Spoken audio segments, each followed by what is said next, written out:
What's going to happen to the midterms?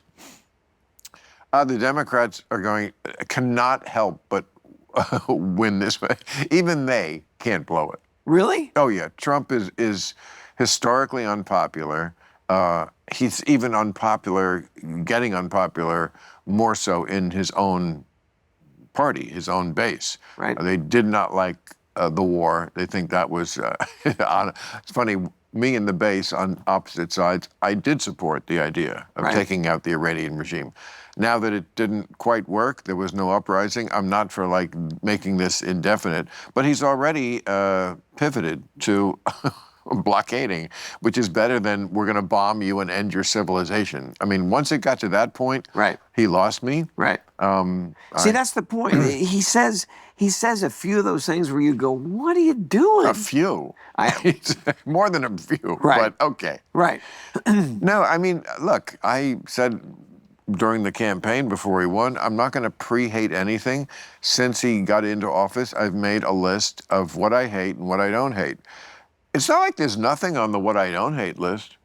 There are lots of things I like. Right. Or think, he has a knack for like identifying stuff that has been festering, even something like, college campuses. Right. Yes, there has been an insanity festering on college campuses. No amount of voodoo can make me think I didn't see that. Right. And the border. He closed it, but he fucked it up by sicking ice on the American public in a way that was unconstitutional and way too cruel. Mm-hmm. So I don't know. But the Iran war, I thought it's worth a shot. Take a shot, Mav. Take the shot, and we did. And I think we missed our timing. They should have done it in January when there were actual uprisings in the streets. When they were in the streets. When they were in the streets, the Iranian regime killed them all. Right. Now who's left to rise up? Right. So the thing has not been conducted well, but it's still, I'm so glad that he climbed down from we're going to bomb your civilization to death to we're going to blockade your blockade. Right. Oh, you think you're the only one who go blockade? Okay, I can live with blockades. Not we're going to destroy your civilization. Is there nobody around him going, me? That's why it was so good that I had dinner with him. That's what I'm always trying to tell the crazy left-wingers. You need more people like me talking to him, not less. Right. You're always complaining he's surrounded by ass-kissers. Right. Yeah, get me in there. Right. Get other people like that. He wants to talk to people, I think. I think he's bored sometimes with the ass kissers. And I don't think he respects anyone who does kiss his ass completely. I don't. Right. I've known people like that.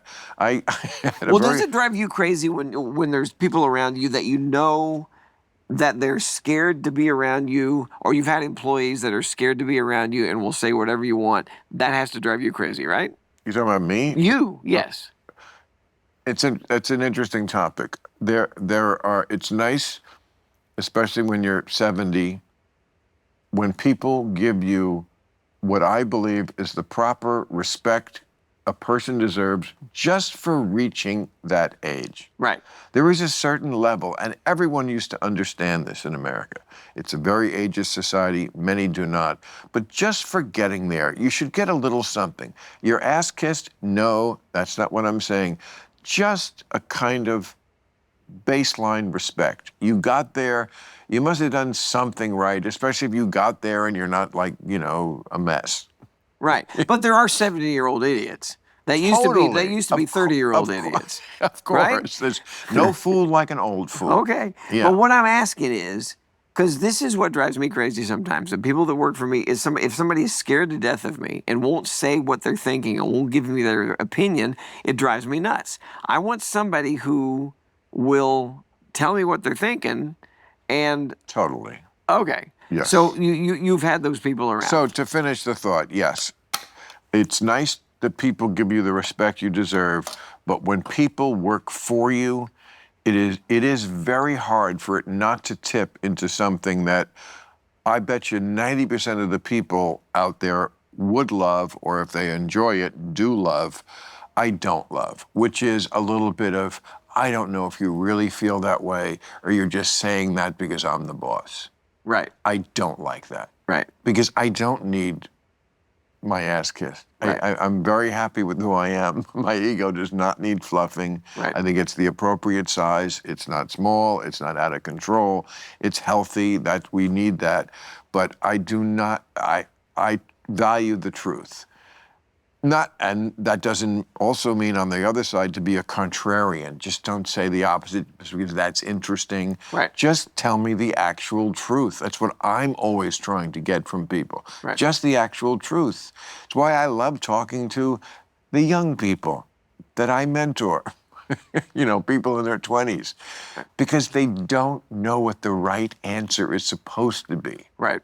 They don't know about Rachel Maddow or Fox News. Right. They don't know about what Tucker Carlson's saying. They just know what strikes them. How are your conversations with Bill O'Reilly? We don't really have any. I Well, mean, I've had him on the show. Right. He occasionally emails me, and I always interested to hear what Bill has to say, and sometimes it's complimentary and it's nice, and I email back. I would say we have a cordial, good relationship. We always kind of did. I mean, there was always, we're cousins, you know. When Henry Louis Gates did my genealogy on, you know, Right. that show where they Right. do your, has he done you? No. Oh, you should get it. I'm adopted, so I don't know anything. That would be even better. I don't know anything. Be like a CSI. I could have married my sister. But Bill O'Reilly, which natural, Maher, very Irish, Right. you know, O'Reilly. I mean, so way back in Ireland, I don't know, you know, we're all cousins at some point. So you really are? Yes. That's great. I mean, we all are to a degree. Of course. Even you and I are. Of course. I mean, we all come from Lucy. Yep. Yep. Not I the know. one with Ethel, although she was almost as old. I mean, the one. Wait, where was Lucy found? Where in Africa? Yeah, East Africa. All of them's in East Africa. That's where man developed. Lucy is about 2.5 million years old, about 4 foot tall, female, and stood pretty upright, you know. So 2.5 million years ago, we had an ancestor who was 4 foot tall and stood upright and, you know, was well on her way. I say, you go, girl. You know, I mean, I know that's not what is in the Bible. I hope I haven't. I'm a Christian and grew up in a Christian home. At the same time, I have those beliefs, and I appreciate when people respect people that can have faith, and that's what I was saying about you and deGrasse. Neil deGrasse Tyson, yeah. Is that I've been interested in, like, I downloaded one of his books the other day, and it just seemed like he'd tempered that a little bit. And, I don't know the truth. Nobody knows the truth. Well, Nobody knows it yet. I can't speak for him. I can only speak for me when I say I'm always with Richard Dawkins, one of the most famous atheists, when he says on a scale of 1 to 7, Right. 7 being utter certainty that there is no God, I'm a 6.9. Right. That's what I mean, like, who knows where it all began? I mean, Right. I've been following the... And see, something like that for me, I'm fine with that. That's your right to believe that, and that's what drives me crazy about the left. That as you talked about before, that they shove it down, and if you don't believe the way we do, then you're an idiot. So no, I'm not saying that. But Bill O'Reilly, speaking of Bill O'Reilly, once I don't think this was in a debate with me, but again, it's tough to remember the past. It could have been, but I think it's just something he said when he was contesting people who don't have faith or believe in God, and he said, "The moon, how'd it get there? How'd it get there?"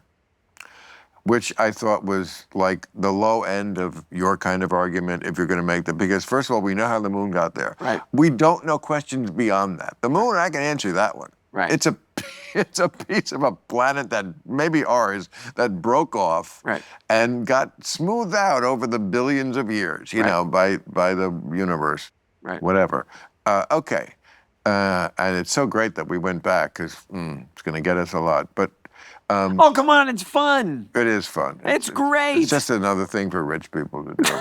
No. But okay, we but- have to do that. But the question, you know, the moon, how did it get there? We can't answer that. What we can't answer is, why is there anything? Right. Why did anything ever exist? You know, and if there was no thing, with a beginning, would that be something? It's just ridiculous.